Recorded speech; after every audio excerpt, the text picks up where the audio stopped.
جس عورت میں یہ نشانیاں ہوں وہ کبھی بے وفا نہیں ہو سکتی۔ ان نشانیوں کا تذکرہ حضرت علی رضی اللہ عنہ کی اس حکایت میں ملاحظہ فرمائیے۔ کہتے ہیں کہ حضرت علی رضی اللہ عنہ کے پاس ایک شخص آیا اور آپ رضی اللہ عنہ سے سوال کیا کہ نیک عورت کی پہچان کیا ہے؟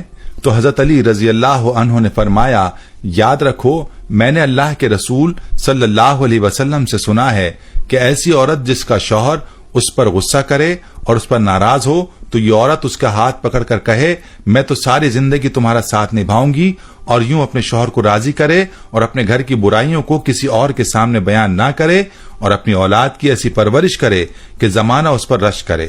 یاد رکھو جس عورت میں یہ نشانیاں ہوں تو ایسی عورت دنیا کی نیک عورت ہے۔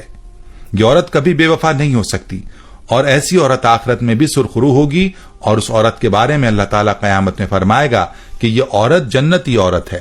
اس روایت کے مطابق نیک اور با وفا عورت کی جو سب سے بڑی نشانی ہے وہ ہے شوہر کی فرما برداری۔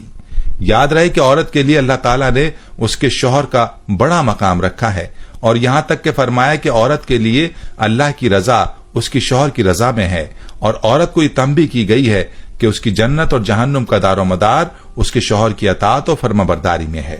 اسی لیے شوہر کی فرما برداری کو نیک عورت کی پہچان کہا گیا ہے، اور ساتھ میں یہ بھی فرما دیا کہ نیک عورت اپنے گھر کی ناگوار باتیں اپنے تک محدود رکھتی ہے اور اپنی اولاد کی پرورش پر توجہ دیتی ہے۔ لیکن بڑے افسوس کی بات ہے کہ آج کی خواتین اسلامی تعلیمات سے دور ہونے کی وجہ سے اپنے شوہر کے مقام کو نہیں پہچانتی، جس کی وجہ سے وہ اپنے شوہر کی وہ قدر نہیں کر پاتی جو کرنی چاہیے۔ اور یاد رہے کہ اس کا نقصان عورت ہی کے لیے ہے، کیونکہ وہ اپنے شوہر کی عزت نہ کر کے اپنی اس زندگی کو بھی خراب کرتی ہے اور ساتھ میں ان کی آخرت بھی خراب ہوتی ہے۔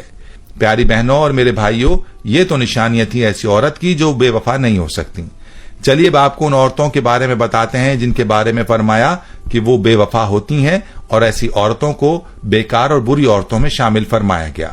پہلی عورت کے بارے میں فرمایا گیا کہ بے پردہ عورت کبھی بھی وفادار نہیں ہو سکتی۔ جو عورت پردہ نہیں کرتی وہ بے وفا ہوتی ہے۔ نمبر 2، بالوں کو کھلا چھوڑنے والی عورت۔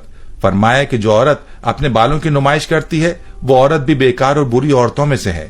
نمبر 3، جو عورت اپنے آپ کو بہت زیادہ عقلمند سمجھتی ہے اور اپنے خاندان کے لوگوں کو کمتر سمجھتی ہے، ایسی عورت بھی بری عورتوں میں سے ہے، اور اس سے بھی وفا کی امید نہیں رکھنی چاہیے۔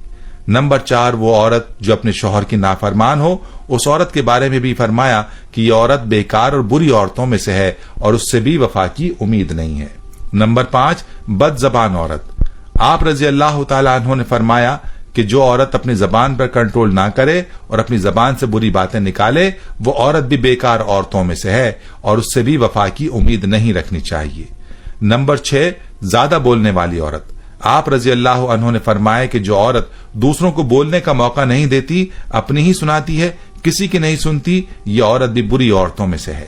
نمبر 7، وہ عورت جو زیادہ سونے کی عادی ہو، جس کو باقی کاموں سے زیادہ اپنی نیند عزیز ہو، ایسی عورت بھی بیکار عورت ہے۔ نمبر 8، چیخ چیخ کر بولنے والی عورت، یعنی وہ عورت جو اونچا بولتی ہو، اس کی آوازیں دور تک جاتی ہوں، ایسی عورت بھی بری اور بیکار عورت ہے۔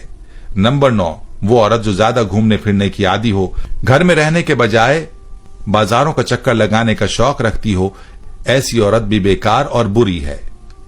نمبر 10، وہ عورت جو باریک لباس پہنتی ہو، اپنے جسم کی نمائش کرتی ہو، ایسی عورت بھی بیکار اور بری عورتوں میں شامل ہے۔ ایسی عورتوں سے بھی وفا کی امید نہیں رکھنی چاہیے۔ نمبر 11، ایسی عورت جو اپنے خاندان کی پیٹھ پیچھے برائی کرتی ہو تو یہ بھی بری اور بیکار عورت ہے۔